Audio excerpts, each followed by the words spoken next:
Friends, आज हम लोग समझेंगे सोलर सिस्टम यानी कि सौरमंडल के बारे में कि सौरमंडल में क्या क्या होते हैं। ठीक है। अच्छा, आपको पिक्चर में दिख रहा भी होगा कि ये बॉल लुक लाइक्स बॉल, ये सब क्या है? ये सब ग्रह हैं और ये सन है, ये स्टार है। अच्छा, हम लोग जब देखते हैं सोलर सिस्टम यानी कि सौरमंडल में, तो सूरज भी, सन भी एक तरह का स्टार ही है, जैसा कि ये स्टार है, लेकिन ये छोटा नज़र आता है और ये बड़ा नज़र आता है। ऐसा जानते हैं क्यों? इसलिए कि ये हमारी पृथ्वी से, सन हमारी पृथ्वी से बहुत नज़दीक है, इसलिए ये बहुत बड़ा नज़र आता है और ये बहुत छोटा नज़र आता है। ऐसे नॉर्मली होता है, ये जो स्टार है यानी कि तारा है, नॉर्मली होता है सन से भी बड़ा, लेकिन देखने में इससे छोटा लगता है, इसलिए कि ये हमारी पृथ्वी से बहुत ज़्यादा दूर है, बहुत ज़्यादा दूर है, और ये हमारी पृथ्वी से नज़दीक है, इसलिए ये बड़ा नज़र आता है। और इसके पास भी लाइट होता है और इसके पास भी लाइट होता है, लेकिन इसका लाइट ज़्यादा आता है और इसका लाइट कम नज़र आता है, क्योंकि ये हमारी पृथ्वी से नज़दीक है। अच्छा, जो सन के अराउंड चक्र लगाता है यानी कि सन के अराउंड जो मूव करता है उसको प्लैनेट यानी कि ग्रह कहते हैं। तो सन के अराउंड मूव करने वाले यानी कि सन के अराउंड चक्र लगाने वाले 8 प्लैनेट है, यानी कि 8 ग्रह हैं, जैसे कि आपको पिक्चर में दिख भी रहा होगा। तो सन के सबसे नियरेस्ट चक्र लगाने वाले यानी कि मूव करने वाले कौन ग्रह हैं? बुध है, मरकरी है। और सबसे फारेस्ट कौन है? नेपच्यून है। तो सन के नियरेस्ट कौन है? मरकरी यानी कि बुध है, और फारेस्ट कौन है? सबसे ज़्यादा दूर कौन है? नेपच्यून यानी कि वरुण है।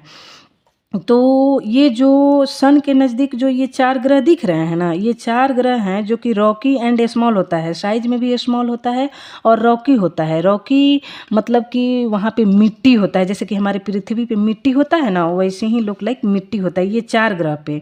और ये जो बाकी के 4 ग्रह हैं, ये ह्यूज ऑफ बॉल है, यानी कि गैस है, यहाँ पे गैस है, इसके जैसा रॉकी नहीं है।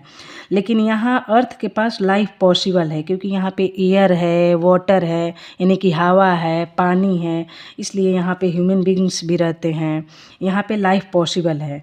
अभी यहाँ पे लाइफ पॉसिबल नहीं है, यहाँ तक मतलब ये नहीं है।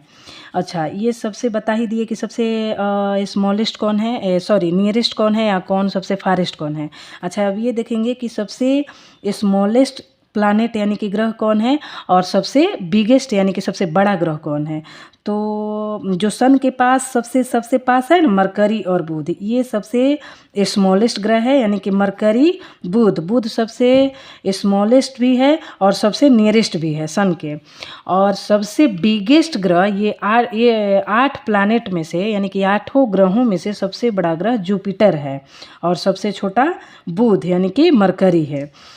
अच्छा, जो सन के अराउंड चक्र लगाता है यानी कि मूव करता है उसको प्लैनेट कहते हैं, और जो प्लैनेट के अराउंड मूव करता है यानी कि ग्रह को जो चक्र लगाता है उसको उपग्रह कहते हैं, यानी कि प्लैनेट कहते हैं। तो हम लोग की पृथ्वी के पास एक उपग्रह है, यानी कि हम लोग की पृथ्वी को एक चक्र लगाता है जिसका नाम मून है, चंद्रमा है। चंद्रमा हम लोग की पृथ्वी को चक्र लगाता है। वैसे ही पृथ्वी के पास एक उपग्रह है, यानी कि एक सैटेलाइट है चंद्रमा। वैसे ही मंगल के पास भी 2 उपग्रह हैं, मतलब कि मंगल को चक्र लगाने वाले 2 उपग्रह हैं, सैटेलाइट है। जुपिटर के पास सबसे बड़ा ग्रह भी है, देख भी रहे हैं आप, तो सबसे ज़्यादा सैटेलाइट जुपिटर के पास होते हैं, यानी कि जुपिटर को सबसे ज़्यादा ग्रह लगाने वाले उपग्रह हैं कितना, 95 यानी कि 95। और शनि के पास कितने? अच्छा, शनि स्पेशल ग्रह भी सब ग्रहों में से दिखता है, क्योंकि इसके पास देखिए पिक्चर में दिख भी रहा होगा, इसके पास एक रिंग होता है, जैसा दिख रहा है ना, सब प्लैनेट यानी कि उपग्रह के पास कहाँ रिंग है, लेकिन शनि के पास एक रिंग जैसा दिखता है, ये इसलिए 8 ग्रहों में से थोड़ा सबसे अलग हो जाता है। अच्छा, शनि के पास कितने उपग्रह हैं, यानी कि शनि को कितने उपग्रह चक्र लगाते हैं? तो शनि को 27 यानी कि 27 उपग्रह इसके हैं, मतलब इसको चक्र लगाने वाले 27 हैं। अरुण के पास कितने उपग्रह हैं यानी कि सैटेलाइट हैं? तो अरुण के पास 28 यानी कि यूरेनस के पास 28 उपग्रह हैं इसको चक्र लगाने वाले। वैसे ही नेपच्यून यानी कि वरुण को कितने उपग्रह हैं जो कि इसको चक्र लगाते हैं? 76 यानी कि 76 उपग्रह हैं जो कि नेपच्यून को यानी कि वरुण को चक्र लगाते हैं। अच्छा, सबसे ज़्यादा उपग्रह किसके पास हैं, यानी कि सबसे ज़्यादा चक्र लगाने वाले उपग्रह किसके हैं? ये जुपिटर का 95 95 यानी कि 95। अच्छा, ये साइज में भी बड़ा है तो इसके पास ज़्यादा उपग्रह भी हैं, 95 उपग्रह हैं यानी कि 95 सैटेलाइट्स हैं। अच्छा, एक इसके बारे में जान लेते हैं, मंगल ग्रह के बारे में, मार्स ग्रह के बारे में।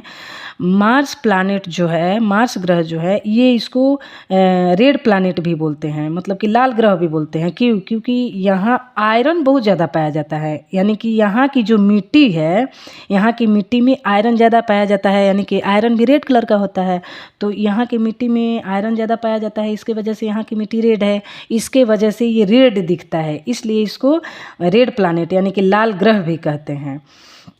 इसलिए पृथ्वी के पास वाटर है। अच्छा, सब ग्रहों से बेस्ट हम लोग की पृथ्वी है।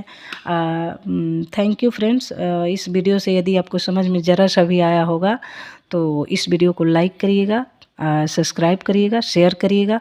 मिलते हैं नेक्स्ट वीडियो में किसी और टॉपिक के साथ। Thank you.